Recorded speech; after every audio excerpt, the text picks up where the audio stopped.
it goes from here. So it's still over, for want of a better word, but it's a push-pull. Right.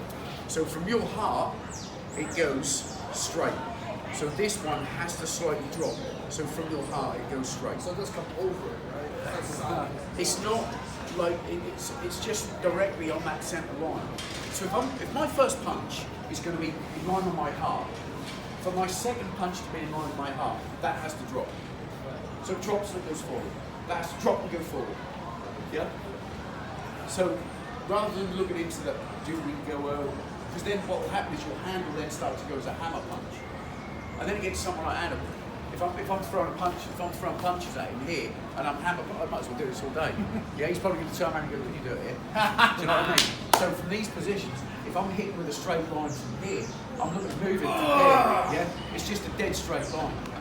Okay. Yeah. That's good. Yes, Mama. Correct me if I'm wrong, I think I heard you say the energy is in the wrist, then it's in the hands. Thumb here. This part of the thumb. So you focus the energy, forward energy on that. The elbow, straight line to here. Okay. Yeah, dead straight. So relax your shoulder. Good. So from there, now this line here is dead straight as well. Now remember, I'm not telling you what you're doing. If it's any different to this, I'm not telling you what you're doing is wrong. All I'm saying is, this is it, Ching. Right. It's not criticising anything that you're doing. So no, of course. So focus the energy from this Straight part. line. Okay. Yeah. And you're balling it in here. This stays nice and relaxed. The hand Forward stays relaxed. Yeah, absolutely. Always forward. Okay. Yeah. There's a difference between forward energy and leaning in. Okay. I don't want to be. I still never understood that. We're in a chisao position and I'm leaning in. Yeah. My exactly that. Right. My energy is going that way. If I'm pressing from my elbows, you do exactly the same move from whatever you're doing. Yeah, if you decide to move and roll, I can still stay quite straightforward. Yeah? So just because I can feel your energy moving, doesn't mean that I'm trying to lean in, because what's the first thing that moves? My head comes forward. Right. Okay. You'll find within Wing Chun is one of the only arts that the head doesn't move forward when you throw your first punch. I mean, I'm same as You don't bob. Yeah, when I boxed, the first thing that moves is your head will move when you throw that punch. We don't. Okay, you use your hips and everything comes in with it, but your head moves forward as well. With Wing Chun, it's totally, this is the structure that stays there. The head doesn't move, the punch is there. So the power isn't coming from the torque into the hips and energy going forward like a boxer. The power is coming from that last minute. Yeah. Is that where the power? It's being able to tense the whole body At that moment. at one moment, yeah. But the whole idea of Wing Chun is you build the energy within your Sambai foot. Then within the next section, your Fa Ging energy, your push-pull, your Chung, your elbow energy, okay? That's when you start to understand how to turn that energy on and off. So it's quick, yeah? So if I throw a punch and that gets blocked, my energy's just boom, quick. So if that gets blocked from there, from his other hand, straight away, boom, it's on and off. How do you? I never understood how. I understood, but I can't break through the energy without being tense. So how do you keep that energy without being tense? This is down to your structure.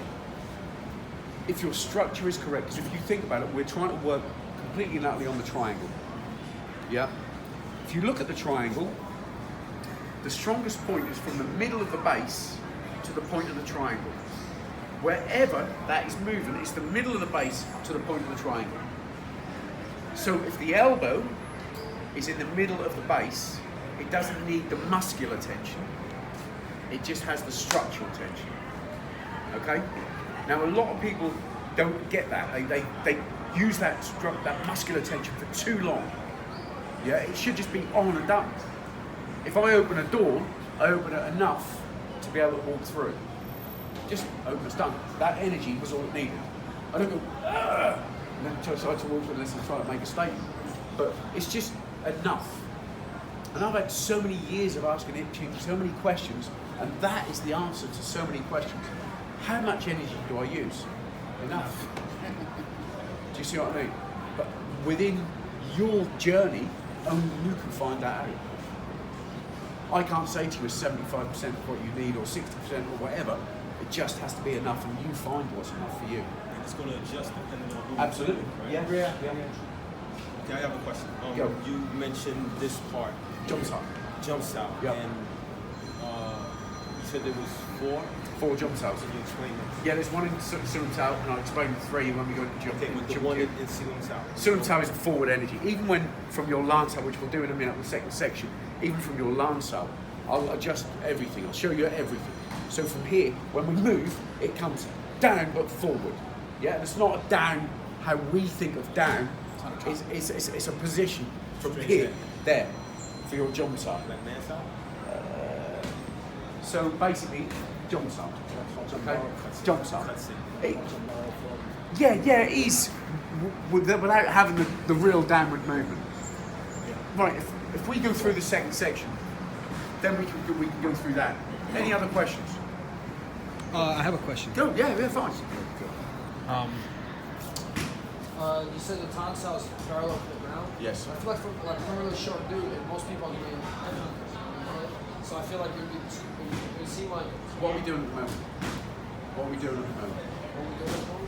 Doing the full. You're tall. Yes. In the full. So here's a tall dude. Yeah. So, Position. In the How full. where does his tansao point to him? What if he's punching? So that's Addy, we had this discussion Yeah. many times about If he's getting punched, he's got to protect himself.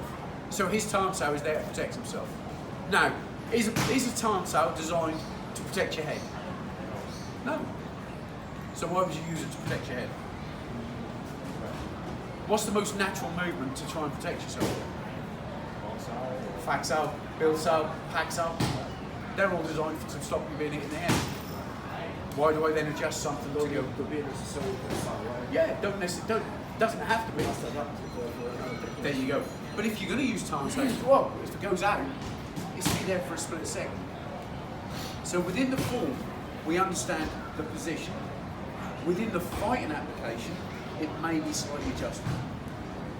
You've got the art, and then you've got the concepts of fighting. So if he's coming to punch me, and I go, well, I've been hit. Yeah? Do you understand that? So if he's going to punch me, I'm going to protect myself, so I'm hit. But it goes forward to be as parallel as possible. If I'm here, I'm giving him something to pull from here. If it's here from this position, if he goes to pull, you should be able to feel that because of the sensitivity, because of the on-off energy. So you must adjust your positions to protect yourself. Yeah, I never understood why in the ceiling tower we would come forward with the tonsils. A lot of people when they do the tonsils. It's understanding the body mechanics. If I'm like this, I give you a lever. There's no ifs, buts, or maybes. No matter how strong, how good I am, how powerful I am, I'm still given a lever to be moved, to be held onto. If I'm like this, there's no lever. It can still be hung onto and moved, but it becomes a pull and a buffer zone, for want of a better word. This becomes a buffer. This doesn't become a buffer. Because you need the bicep to pull that arm up, because the bicep is a pulling up muscle, that becomes a fixture of your body. So if that gets pulled, your body comes with it. Wouldn't it, if you were sensitive enough,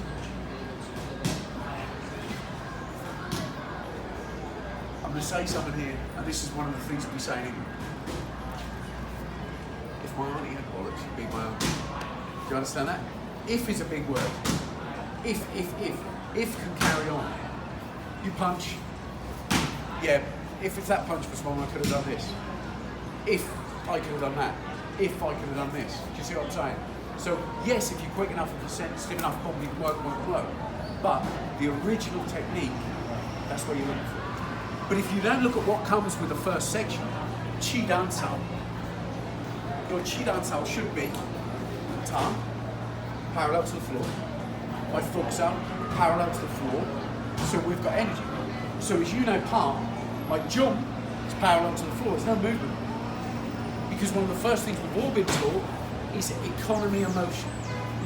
How is this economy of motion? It's not. So if I use economy of motion, using palms, that's economy of motion, because it's still within a straight line. We all know these things. We all know that Wing Chun is based on a straight line. We all know that economy of motion means the straightest, quickest point. So why do we all change it? It doesn't make sense to me within Wing Chun. This is a simple art. It's not a hard art. But we've had so many changes within Wing Chun, it's become hard. What do I do with my shoulder? What do I do with my stance? What do I do with my back? What do I do with my punch? Is it this? Is it that? Because there's so many variations. The simplest one is nearly always the answer. So the Tsun Sao must adjust if I'm being punched.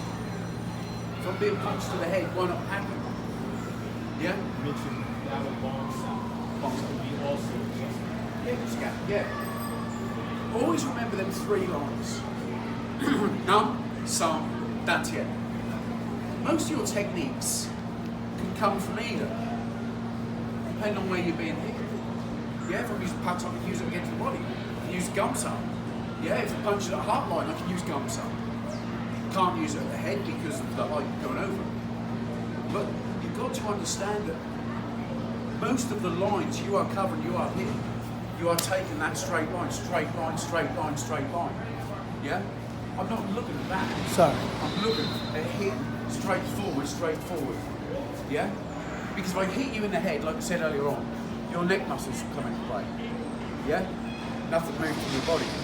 If it hits the body, you move. Now when it comes to combative, if I hit someone, bang, and he's gone, I've done my job. I can then disappear if I need to. I've done my job. Done what I set out to do. He's gone. He's got to come back to create another attack. So if I've hit and he's moved and I've gone and he's decided to come on, then I can make a different thing. That's the niceties within the world. The truth is, if he attacks and I come in here and I hit, I'm just going to hit until I finish. Do you all understand that? So you have moral dilemmas within your martial arts journey. And each person's morals may be different. I may deal with it differently to what you may. Mike, you may deal with it differently to what Antonio's will. Do you see what I mean? Yeah? So your positions have got to cover whatever comes. So there's no, well, you're saying as Tsun tells me, form is your practice of all your moves. Your techniques are a different thing entirely. So if you take them techniques from Tsun Tao and say, well, then you're going to get punched in the face. Because that's not going to work against the head. Yeah, does that make sense? Does that answer your question? Good. Thank you. No worries. Anything else? Some more questions. I know. I try and do that a lot. So, the